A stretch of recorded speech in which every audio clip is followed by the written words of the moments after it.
دوسرا قدر کا معنی کیا ہے؟ اندازہ لگانا، جس کو ہم جیسے کہتے ہیں تقدیر.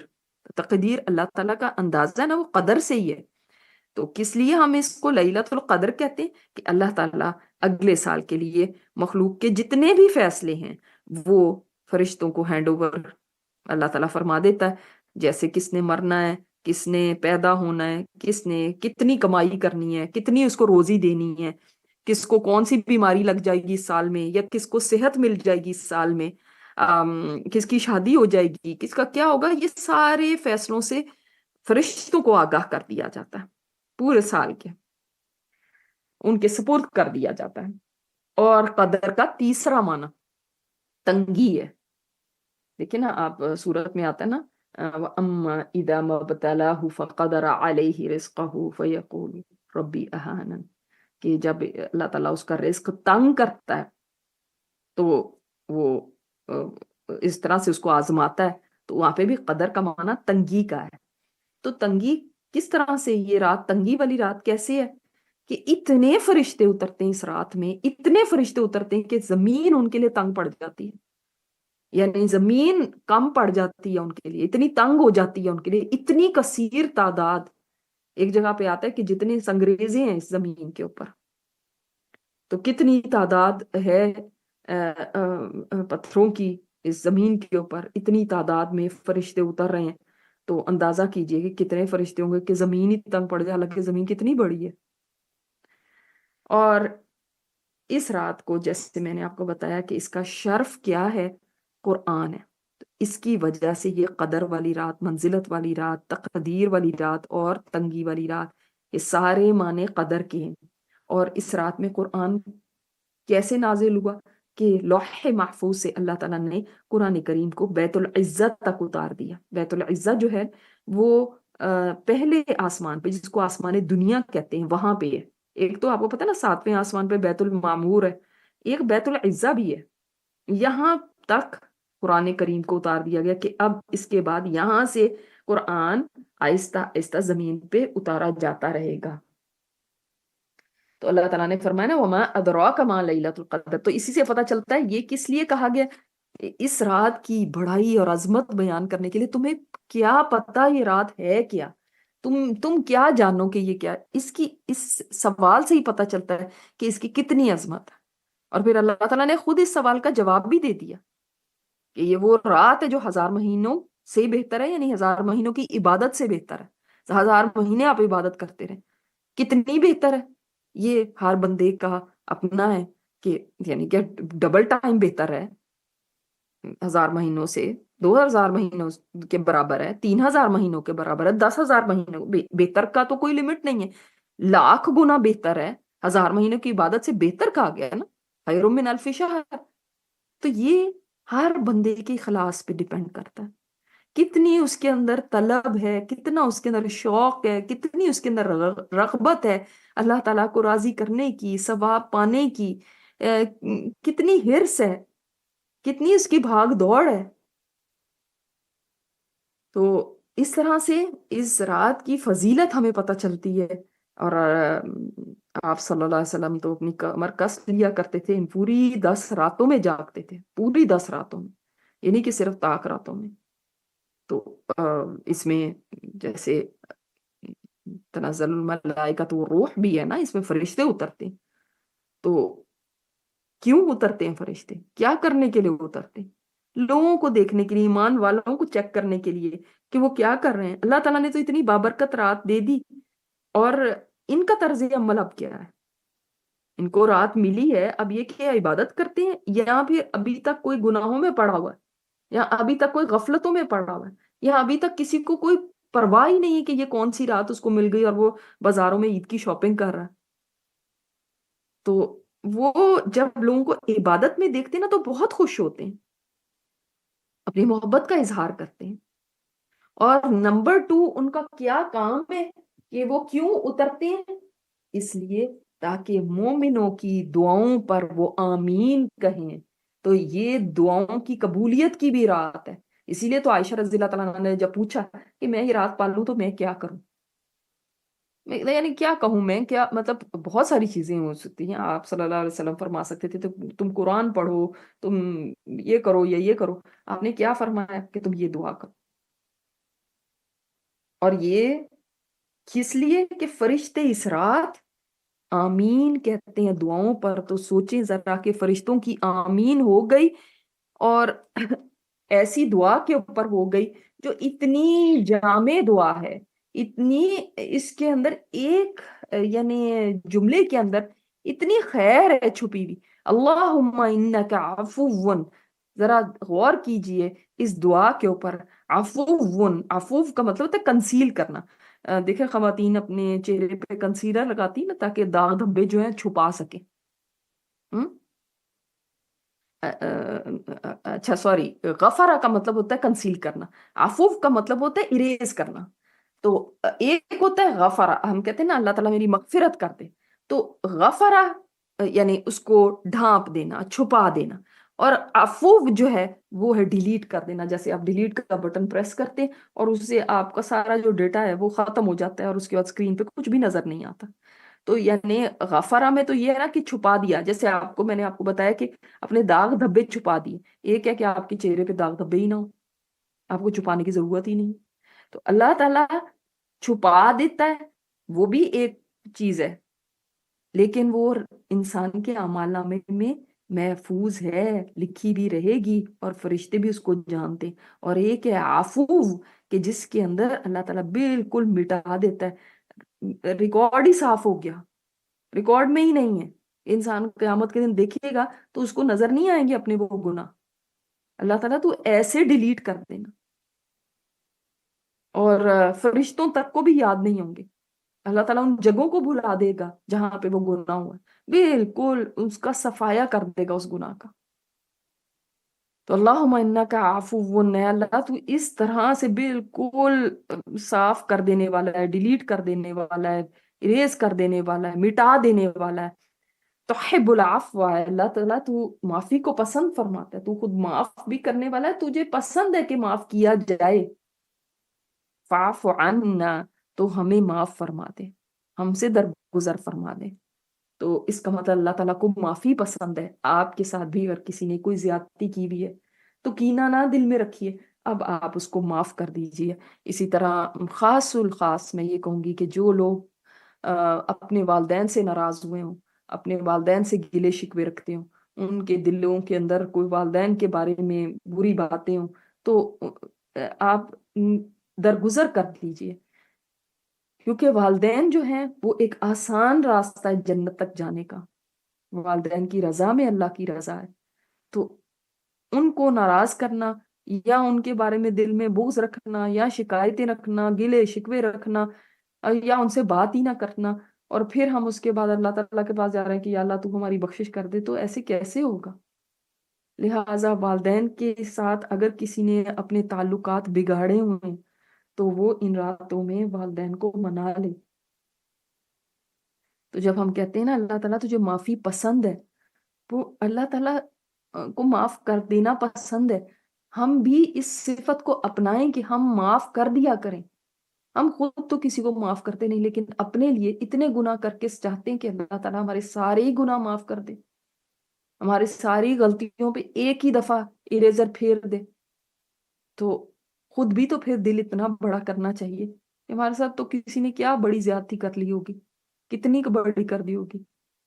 ہم جو خود نافرمانیاں کرتے ہیں وہ اتنی بڑی ہیں اس لیے کیونکہ ہمیں ایک پل بھی اللہ تعالیٰ کے جو احسانات ہیں ان کے آگے ہمیں ایک پل بھی اس کی نافرمانی نہیں کرنی چاہیے تھی. وہ کتنا عظمت و رب ہے جس کے احسانات ہی احسانات ہیں ہمارے اوپر، اور تب بھی ہم نے اس کی ویسی قدر نہ جانی جیسی قدر کرنی چاہیے تھی. مگر اپنے لیے ہم سب چاہتے ہیں کہ میرے ساتھ تو کوئی کچھ ذرا سا بھی غلط نہ کرے، اور اگر کر دیا تو اب تو میں کبھی معافی نہیں کروں گی. تو ان راتوں میں لوگوں کو معاف کر دیں اور پھر اللہ تعالیٰ کے آگے گڑ گڑائیں، اور اس کو دعا کو بار بار پڑھتے جائیں، بار بار پڑھتے جائیں. اس کی دیکھیں جامعیت میں ایک اور بات بھی ہے، اور وہ یہ ہے کہ دیکھیں ایک تو عفو کا معنی ہوتا ہے، یہ تو ہمیں پتہ چل گیا، اس کا معنی ہے معاف کر دینا. لیکن اس کے علاوہ اس کے معنی میں بڑھوتری کا معنی بھی ہے، زیادہ ہونے کا معنی۔ تو یعنی اس کا مطلب ہے کہ جب ہم کہتے ہیں نا کہ اللہم انک عفو تحب العفو فاعف عنا، ہمارے لیے اضافہ کر دے، زیادہ بڑھا دے، جیسے اللہ تعالیٰ نے فرمایا نا وَيَسْأَلُونَكَ مَاذَا يُنْفِقُونَ قُلِ الْعَفْوَ، جو بھی فالتو ہے، اضافی ہے، جو زیادہ ہے، تو یعنی جو آپ مانگتے ہیں اللہ تعالیٰ وہ بھی عطا فرمائے گا، جو مانگنے سے رہ گیا ہے وہ بھی عطا فرمائے گا، بڑھا چڑھا کے عطا فرمائے گا۔ تو یعنی اضافہ کرے گا، آپ کی ہر چیز میں اضافہ ہے نا، اس کے اندر صرف مال کی بات نہیں ہے، ہر چیز میں۔ اب آپ اضافہ کس کس چیز میں چاہتے ہیں؟ اپنی صحت میں بھی چاہتے ہیں، اپنے اور بھلائیوں میں، نیکیوں میں بھی اضافہ چاہتے ہیں، آپ اپنے مال میں بھی اضافہ چاہتے ہیں، جس چیز میں بھی۔ اس میں جب کثرت کا معنی آ گیا تو پھر آپ کو اضافہ اضافہ ملے گا۔ اور پھر تیسری بات اس کے اندر ایک اور بھی ہے، اور وہ معنی کیا ہے؟ عافیت کا معنی، عافیت مل جانا۔ تو جس کو عافیت مل گئی تو سبھی چیزیں اس کو مل گئی، جسم میں عافیت مل گئی، دین میں عافیت مل گئی، روزی میں عافیت مل گئی، اولاد میں عافیت مل گئی، تو اس میں یعنی کہ انسان کو بھلائی ملے اس میں۔ تو دین میں عافیت کیا ہے؟ کہ اب نیکی کی توفیق مل جانا، نیکی میں آگے بڑھ جانا، دین میں آگے بڑھ جانا۔ آخرت کے متعلق عافیت کیا ہے؟ کہ آخرت کی رسوائی سے انسان بچ جائے، وہاں پہ بھلائیاں مل جائیں، سلامتی سے جنت میں چلا جائے۔ دین کی عافیت اور دنیا کی بھی عافیت، اور دنیا کی اور چیزوں کی عافیت، اپنے جسم میں بھی عافیت، یہی کہ اللہ ہر بیماری سے مجھے بچا کے رکھنا۔ تو اس میں کتنے سارے پہلو آتے ہیں نا، ایک دعا ہے لیکن ایک لفظ میں کتنا کچھ سمویا ہوا ہے کہ ہم یہ ایک دعا مانگ کر اور کتنا کچھ پا سکتے ہیں۔ لہٰذا اس دعا کو مانگنے کے لیے نہ تو کسی کو پاک صاف ہونے کی ضرورت ہے، کہ کوئی پاکی کی حالت میں ہے تو وہ یہ دعا مانگ سکتا ہے، جیسے کہ خواتین اپنے مخصوص ایام میں وہ بھی اس دعا کا ایسے ورد کریں کہ پوری رات اس دعا کو مانگتے رہیں۔ اسی طرح اگر کوئی اور کچھ بہت زیادہ کھڑے ہو کے عبادت نہیں کر سکتا، بڑھاپا ہے یا کمزوری ہے، بیٹھے بیٹھے اس دعا کو کرتے رہیں۔ جس نے یہ دعا مانگ لی اس نے سب کچھ حاصل کر لیا۔ ابن قیم فرماتے ہیں نا کہ جب تم دعا مانگو لیکن تمہارے پاس ٹائم کم ہے اور تمہاری ضروریات بہت زیادہ ہیں، تو پھر کیا کرو؟ کیا آئیڈیا آپ کے پاس؟ پھر تم اپنی ہر دعا یہ بنا لو کہ اے اللہ مجھے معاف کر دے، کیونکہ اگر اس نے معاف کر دیے تو بن مانگے ہی سب کچھ دے دے گا۔ لیکن ہمارے گناہ ہی حائل ہوتے ہیں ہمارے نعمتوں کے پانے میں۔ بعض چیزیں ہمیں صرف اس لیے نہیں ملتی کہ ہمارے گناہ رکاوٹ بنے ہوتے ہیں۔ تو لہٰذا اس دعا کی کثرت کیجئے، آپ کو سب کچھ ہی مل جائے گا۔ جب معافی مل گئی تو سب کچھ مل گیا، بن مانگے مل جائے گا۔ اور یہ سوچ کے بھی مانگیے کہ فرشتے اس وقت میری دعاؤں کے اوپر آمین کہہ رہے ہوں گے، اور فرشتے مجھے واچ کر رہے ہیں، مجھے دیکھ رہے ہیں کہ یہ میں اس وقت کیا کر رہی ہوں۔ کہیں ٹی وی لگا کے تو نہیں بیٹھی ہوئی، کہیں میں ٹیکسٹنگ تو نہیں کر رہی، کہیں میں اور کوئی سوشل میڈیا پہ تو نہیں جا کے وہاں پہ کچھ بات چیت کر رہی ہوں۔ فرشتے کیا دیکھیں گے؟ کیا ہم چاہتے ہیں کہ فرشتے کیا دیکھیں، ہمیں کس حال میں دیکھیں؟ کیا ہم عبادت میں لگے ہیں؟ کیونکہ وہ صرف خود نہیں دیکھتے بلکہ وہ اوپر جاتے ہیں جب اگلے دن، تو وہاں کے فرشتے بھی ان سے پوچھتے ہیں کہ فلاں فلاں، وہ جانتے ہیں کہ کون کون تھا، پچھلے سال کیا کر رہا تھا، اس کی کیا رپورٹ تھی، ان کو یاد ہے۔ تو وہ پوچھتے ہیں کہ فلاں فلاں اب اس دفعہ کیا کر رہا ہے، تو وہ بتاتے ہیں پھر کہ پچھلے سال وہ یہ کر رہا تھا، اس سال دیکھو ذرا اس کو کہ کیسا ہو گیا وہ، پچھلے سال تو وہ اچھا تھا اب اس طرح کا ہو گیا۔ یا پھر وہ کہتے ہیں کہ فلاں بندہ پچھلے سال تو اتنا کچھ خاص نہیں تھا کر رہا، لیکن اس سال وہ بہت اللہ کے راستے میں آگے، دین میں آگے بڑھ گیا۔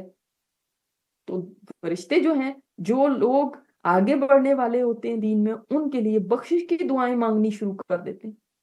اور جو لوگ اب نکمے ہو گئے ہیں، پچھلے سال تو بہت اچھے تھے لیکن اس سال جب فرشتے آئے تو انہوں نے دیکھا کہ اس سال تو بالکل یہ لیزی ہوئے میں، سب چھوڑ چھاڑ کے بیٹھے ہیں. تو اب یہ جا کے جب ان کو بتائیں گے تو وہ جو ان کے لیے دعائیں کر رہے تھے اب وہ دعائیں ان کے لیے چھوڑ دیں گے کرنی. تو ہم کیا چاہتے ہیں کہ ہماری رپورٹنگ کیسی ہو؟ پچھلے سال ہم کیا تھے اور اگلے سال ہم کیا ہو گئے؟ بہتر ہونی چاہیے یا پہلے سے بھی گئی گزری یا پہلے سے کم؟ ہم کیا چاہتے ہیں؟ فرشتے ہمارے لیے بخشش کی دعائیں کنٹینیو کریں یا چھوڑ دیں؟ یہ فیصلہ ہمیں خود کرنا ہے کہ لاسٹ ایئر انہوں نے مجھے کس حالت میں دیکھا ہوگا، اب میرا ایمان بڑھا ہے وہیں کا وہیں ہے یا اس سے بھی گیا جو پچھلے سال تھا. تو ہر ایک کو اپنی حالت کا خود اندازہ ہوگا اور ہونا چاہیے کہ اس کی بیس پہ ہی ہم پھر اپنی اصلاح کر سکتے ہیں. اگر پیچھے ہو گئے ہیں تو آگے بڑھنا ہے. کیوں پیچھے ہوئے؟ کیا محرکات ہوئے؟ کہیں ایسی صحبتیں تو نہیں اختیار کر لی جن کی وجہ سے ہم آج پیچھے ہو گئے؟ پچھلے سال ہم اچھے بھلے تھے. پچھلے سال تو بہت سارے لوگ کہتے ہیں نا میں پہلے تو ایسے سے کرتی تھی، پتہ نہیں اب تو میرے سے ہو ہی نہیں رہا، اب تو میں ایسے ہو گئی ہوں. کیوں ہو گئے؟ کیا غفلت تو نہیں چھا گئی؟ کیا دنیا نے تو نہیں دل میں بسیرا کر لیا؟ اتنے دنیا کے شوق اور مصروفیات تو نہیں پال لی کہ اب اتنی عبادت ہو ہی نہیں پاتی؟ کہیں ایسا تو نہیں کہ اللہ کے ذکر سے دور ہو گئے ہوں؟ کہیں ایسا تو نہیں کہ ایسے دوست بنا لیے ہوں جو اللہ تعالیٰ سے دور کرنے والے ہیں؟ تو دیکھنا چاہیے، ریزن جاننا چاہیے. وہ جا کے بتاتے ہیں ہم نے فلاں بندے کو سجدے میں پایا، فلاں رکوع کر رہا تھا، فلاں قرآن پڑھ رہا تھا. تو وہاں کے فرشتے بہت غور سے سنتے ہیں. آپ امیجن کر سکتے ہیں کہ میرا اور آپ کا ذکر آسمانوں پہ ہو رہا ہو، فرشتے ہمارے بارے میں باتیں کر رہے ہیں اور وہ ایک دوسرے پہ سے کہہ رہے ہو فلاں فلاں کے اوپر اللہ کی رحمت ہو، اللہ تعالیٰ اس کو معاف کر دے. حاملین عرش دعائیں کر رہے ہو، اتنی اچھی ہماری رپورٹ اوپر جائے. تو اس لیے بہتری کی طرف جانا ہے اور ہر ساتھ آگے بڑھتے ہونا ہے، ہمیں پیچھے نہیں جانا. اور اللہ تعالیٰ سے یہی دعا ہے کہ وہ ہماری ان دعاؤں کو، ہماری ان عبادات کو، ہمارے قیام کو، ہمارے قرآن پڑھنے کو اللہ تعالیٰ قبول فرما لے اور ہمیں ان لوگوں میں شامل فرمائے جن کے لیے فرشتے بخشش کی دعائیں کرتے ہیں، جن کے لیے فرشتے رحمت کی دعائیں کرتے ہیں، جن کے گھروں میں فرشتے تشریف لاتے ہیں اور ان کو دیکھتے ہیں کہ وہ اللہ کی عبادت میں لگے ہوئے اور فرشتے خوش ہوتے ہیں اور آمین کہتے ہیں ان کی دعاؤں پر اور اچھی جا کے اوپر دوسرے فرشتوں کے پاس ان کی رپورٹنگ کرتے ہیں. اللہ تعالیٰ ہمیں ان میں شامل فرماتے. تو اسی شوق کے ساتھ ہم نے عبادت کرنی ہے، اسی بات کو ذہن میں رکھ کے عبادت کرنی ہے اور تھکنا نہیں ہے. تھوڑے سے دن اب باقی رہ گئے. اللہ تعالیٰ ہمیں ہمت دے. لا حول ولا قوت الا باللہ. ہمیں کوئی طاقت اور قوت نہیں، ہم اللہ تعالیٰ سے ہی مانگتے ہیں کہ وہ ہمیں عطا فرما دے اور ہم سے یہ نیکی کے کاموں کو کروا لے اور پھر ان کو قبولیت کا بھی شرف عطا فرما دے.